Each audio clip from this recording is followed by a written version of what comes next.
February. Ah, isn't that a pretty picture? I do love seeing swans. Right, February. You either love it or you hate it for a couple of reasons. The newness and hope of the new year has faded somewhat, which may relieve you or make you feel lethargic. We also have Valentine's Day on the cards, which would either be a fantastic reason to tell everyone in your circle you love them or make you feel like crap. There is little grey area with this month. It's all or nothing. So, how do you want to play it? How do you want to play it? We can fall off the wagon completely and surrender to February's dull skies, or we can reboot and try again. As far as Valentine's goes, I have always liked to use it as an excuse to go heavy on the love, even when I've been single and feeling miserable about it. I have always sent my group of best mates cards, sent gooey texts to those I love, and also taken a moment to love myself. That is the hardest one for sure. Self-love is tricky and always sounds naff, but my God, it's important. We have to start by loving or at least accepting ourselves with all of our quirks and oddities before we can fully love another peacefully. Use this month to focus on that love that is all around you, even if you can't see it right now. Love others, love yourself, love makes the world go round. So for me, yeah, I hate it because it's always been, Valentine's Day has always been always been a hurtful time for me.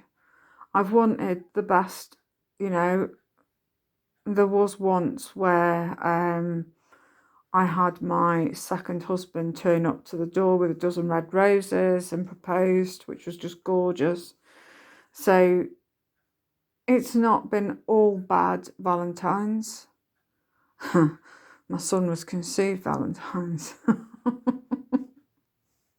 I'm not sure I really want to put that out there, but yeah, he was my best gift to myself. And then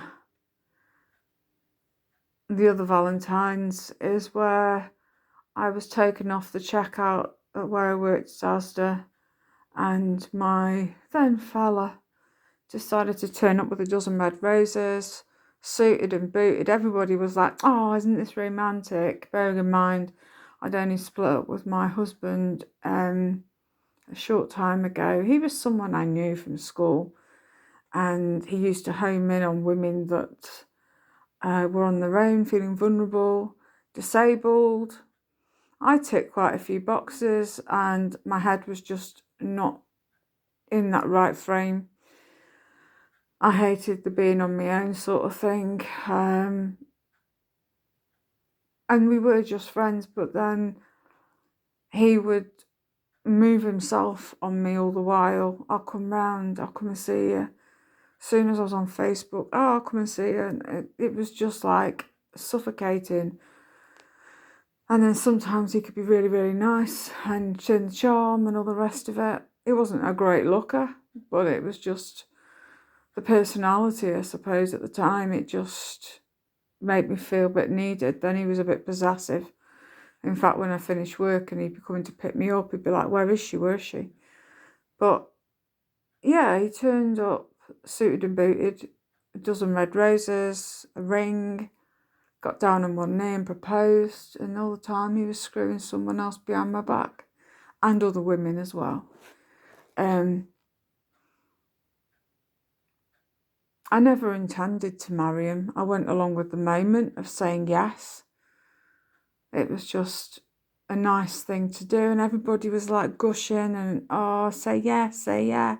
So I said yes, and it ended up on the Asda website, and oh my God, it was just for me too much. But I went along with it, but I had no intention of marriage. I still was needing to get divorced anyway.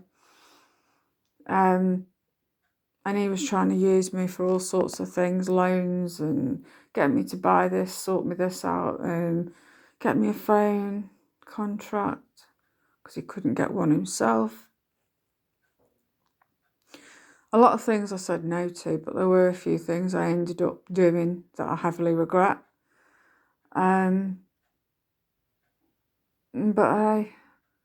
I just seem to move on from relationship to relationship. Valentine's is also around one of my son's biological father's. His birthday is Valentine's Day.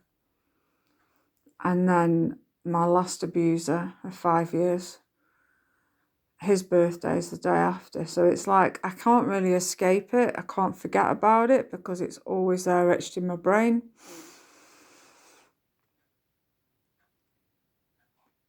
No relationships that stayed good for long. They were all fake, sour, very ugly. And I'm just glad that I'm away from it all. And self-love is definitely what I'm focusing on. So there we go. Right, that's February.